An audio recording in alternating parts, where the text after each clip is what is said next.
ಇದನ್ನ ರಿಸರ್ವೇಷನ್ ಹೇಗೆ ರಿಸರ್ವ್ ಮಾಡಿಸ್ತೀರಾ? 10% ಒಂದು ವರ್ಗಕ್ಕೆ ಕೊಡ್ತೀರಾ ನೀವು. 10%ನಲ್ಲಿ 80 ಜಾತಿ ಸೇರಿಸಿ 80 × 10 ಅಂದರೆ 800 ಜಾತಿಗಳಾಗ್ತದೆ. ಹೇಗೆ ಡಿವೈಡ್ ಮಾಡ್ತೀರಾ ಅದನ್ನ? ಈ ಥರ ಪ್ರಶ್ನೆಗಳು ಬಂದು ಆಗ ಕಾಂತರಾಜ್ ಹೇಳಿದ್ರು, ನಾವು 22 ಕೋಟಿ ಖರ್ಚು ಮಾಡಿ ಇದನ್ನ ಫಾರ್ಮನ್ನು ಪ್ರಿಂಟ್ ಮಾಡಿಬಿಟ್ಟಿದ್ದೀವಿ, ದಯವಿಟ್ಟು ನೀವು ಅಬ್ಜೆಕ್ಷನ್ ಮಾಡಬೇಡಿ, ರಿಸರ್ವೇಷನನ್ನು ಅಲಾಟ್ ಮಾಡುವಾಗ ನಿಮ್ಮನ್ನು ಕರೆದು ಮಾತಾಡ್ತೀವಿ ಅಂತಕ್ಕಂಥ ಮಾತನ್ನು ಹೇಳಿದರು. ಆದರೆ ನನ್ನನ್ನು ಇದುವರೆಗೂ ಅವರು ಮಾತಾಡಿಸ್ಲಿಲ್ಲ, ಆದರೆ ಅನೌನ್ಸ್ ಮಾಡಿದ್ರು. ಒಂದು ರಿಪೋರ್ಟನ್ನ ವರದಿಯನ್ನು ಕೊಡಬೇಕಾಗಿದ್ದರೆ LG ಯಾವನೂರವರು, ತಾವೆಲ್ಲ ಈ ಚಿಕ್ಕ ವಯಸ್ಸು ನೋಡಿಲ್ಲ, ಇಲ್ಲಿ ನೋಡಿ, ಇದು LG ಯಾವನೂರವರ ರಿಪೋರ್ಟು. ಇಂಥ 5 ವಾಲ್ಯೂಮನ್ನು ಕೊಟ್ಟಿದ್ದಾರೆ ಅವರು. ಸುಮಾರು 4,500 ಪುಟಗಳಿರತಕ್ಕಂಥ ವರದಿಯನ್ನು ಕೊಟ್ಟಿದ್ದಾರೆ. ಮತ್ತು ಇವರು ವೆಂಕಟಸ್ವಾಮಿ ಕಮಿಷನ್ಸ್ ಅವರು ಸಹ 4-5 ವಾಲ್ಯೂಮ್ನಲ್ಲಿ ವರದಿಯನ್ನು ಕೊಟ್ಟಿದ್ದಾರೆ. ಇವರೆಲ್ಲ ಖರ್ಚು ಮಾಡಿರ್ತಕ್ಕಂಥದ್ದು ಕೇವಲ 1 ಕೋಟಿ ಒಳಗಡೆ. ಆದರೆ 162 ಕೋಟಿ ಖರ್ಚು ಮಾಡಿ ಕೊಟ್ಟಿರ್ತಕ್ಕಂಥದ್ದು ವರದಿ. ಇದು ಒಂದು ಕತೆ ಬರೆದಿದ್ದಾರೆ. ಇದರಲ್ಲಿ PhD ಮಾಡಿರೋರು ಅರ್ಥ ಮಾಡ್ಕೊಳ್ಳೋದು ಕಷ್ಟ. ಕೋಡ್ ನಂಬರ್ ಕೊಟ್ಟಿದ್ದಾರೆ. ಕೋಡ್ ನಂಬರ್ ಕೊಟ್ಟು ನಾವು ನಂಬರ್ ಹಾಕಿದ್ದು ಇಂತಿಂಥವ್ರಿಗೆ ಅಂತ ಹೇಳ್ತಾ ಇದ್ದಾರೆ. ಇದನ್ನು ಅರ್ಥ ಮಾಡ್ಕೊಳ್ಳೋದಕ್ಕೆ ಯಾರಿಗೂ ಸಾಧ್ಯವಿಲ್ಲ. ಆದ್ದರಿಂದ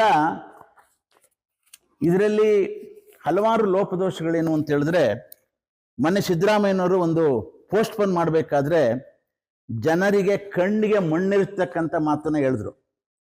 ಅದೇನಪ್ಪ ಅಂತ ಹೇಳಿದ್ರೆ, ಅವ್ರು ಯಾವುದಕ್ಕೆ ಹೇಳಿದ್ರು ಪೋಸ್ಟ್ಪೋನ್ ಮಾಡಿರೋದು?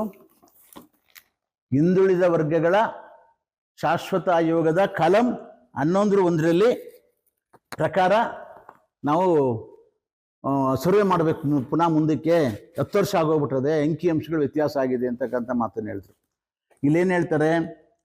The state government May at any time and shell at the expiry of 10 years from the coming into force of this act and every succeeding period of 10 years thereafter undertake revision of the list with a view important to excluding from such list those classes who have ceased to be backward class or for inclusion in such list new backward classes ಅಂತ ಹೇಳಿದ್ರು. ಇದರ ಅರ್ಥ ಏನು? ಇವತ್ತು 1994ರಲ್ಲಿ survey ಆಗಿದೆ, ಅಲ್ಲ ಇದು ಹಿಂದುಳಿದ ವರ್ಗಗಳ ಆಯೋಗದ ರಿಪೋರ್ಟ್, ರಿಸರ್ವೇಷನ್ ಬಂದಿದೆ. ಇವತ್ತು 30 ವರ್ಷ ಆದಮೇಲೆ ಯಾವ್ಯಾವ ಜಾತಿ ಎಷ್ಟೆಷ್ಟು ಬೆನಿಫಿಟ್ ತಗೊಂಡಿದ್ದಾರೆ ಅವ್ರನ್ನ ನೀವು ಇದರಿಂದ ಹಿಂದುಳಿದ ವರ್ಗಗಳಿಂದ ಹೊರಗಡೆ ಯಾಕೆ ಹೆಚ್ಚಿಗೆ ತಗೊಂಡಿರ್ತಕ್ಕಂಥವ್ರನ್ನ, ಬ್ರಾಹ್ಮಣ್ಸ್ ಇರ್ಬೋದು, ಲಿಂಗಾಯಟ್ಸ್ ಇರ್ಬೋದು, ಒಕ್ಕಲಿಗಿರ್ಬೋದು, ಯಾವುದೇ ಜಾತಿ ಇರ್ಬೋದು, ಯಾರು ಈ ರಿಸರ್ವೇಷನ್ ಇಂದ ಸಫರ್ ಮಾಡಿದ್ದಾರೆ, who has suffered from the reservation, they may be included in the list ಅಂತ ಹೇಳಿದಾರಲ್ವಾ. ಇದರ ಪರ್ಫಾರ್ಮೆನ್ಸನ್ನ ಸಿದ್ದರಾಮಯ್ಯನ ಈ ಪರ್ಫಾರ್ಮೆನ್ಸು 1993ರಿಂದ 2015ರವರೆಗೆ ಯಾವ್ಯಾವ ಜಾತಿ ಎಷ್ಟೆಷ್ಟು ಬೆನಿಫಿಟ್ ತಗೊಂಡಿದ್ದಾರೆ ಅಂತಕ್ಕಂಥ ಪರ್ಫಾರ್ಮೆನ್ಸ್ ರಿಪೋರ್ಟನ್ನು ಅನೌನ್ಸ್ ಮಾಡಿದ್ದಾರೆ. ಇದರಲ್ಲಿ they have not given the performance report according to the backward class commission terms of reference.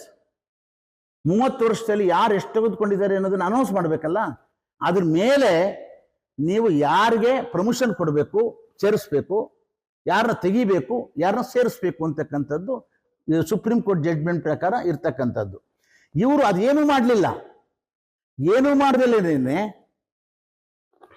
ಯಾರಿಗೆ. ಆಮೇಲೆ ಇದನ್ನ ತಮ್ಗೆ ಇನ್ನೊಂದು ಹೇಳ್ತೀನಿ, ಅದನ್ನ ಮಾಡಬೇಕಾದ್ರೆ ಏನೇನು ಬೇಕು ಅಂತ ಅಂದರೆ, ಇದರಲ್ಲಿ ರಿಪೋರ್ಟ್ ಮಾಡಿದ್ದಾರೆ, ಪ್ರತಿ ಒಂದು ಜಾತಿನಲ್ಲಿ ಕ್ಲಾಸ್ 1 ಆಫೀಸರ್ ಎಷ್ಟು, ಕ್ಲಾಸ್ 2 ಆಫೀಸರ್ ಎಷ್ಟು, ಕ್ಲಾಸ್ 3 ಆಫೀಸರ್ ಎಷ್ಟು, ಕ್ಲಾಸ್ 4 ಆಫೀಸರ್ ಎಷ್ಟು ಅಂತ ಹೇಳ್ಬಿಟ್ಟು ಹಾವನೂರು ಆಯೋಗದಲ್ಲಿ ಮಾಡಿದ್ದಾರೆ.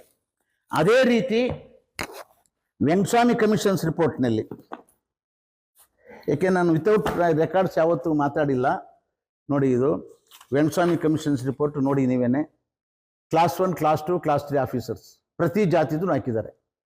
ಇದರಲ್ಲಿ ಎಲ್ಲಿದೆ ಈ ರೀತಿಯ ಕ್ಲಾಸ್ 1, ಕ್ಲಾಸ್ 2 ಆಫೀಸರ್ಸ್ ಅಂತ ಹೇಳ್ಬಿಟ್ಟು ಸರ್ವೆ ಮಾಡಿರೋದು?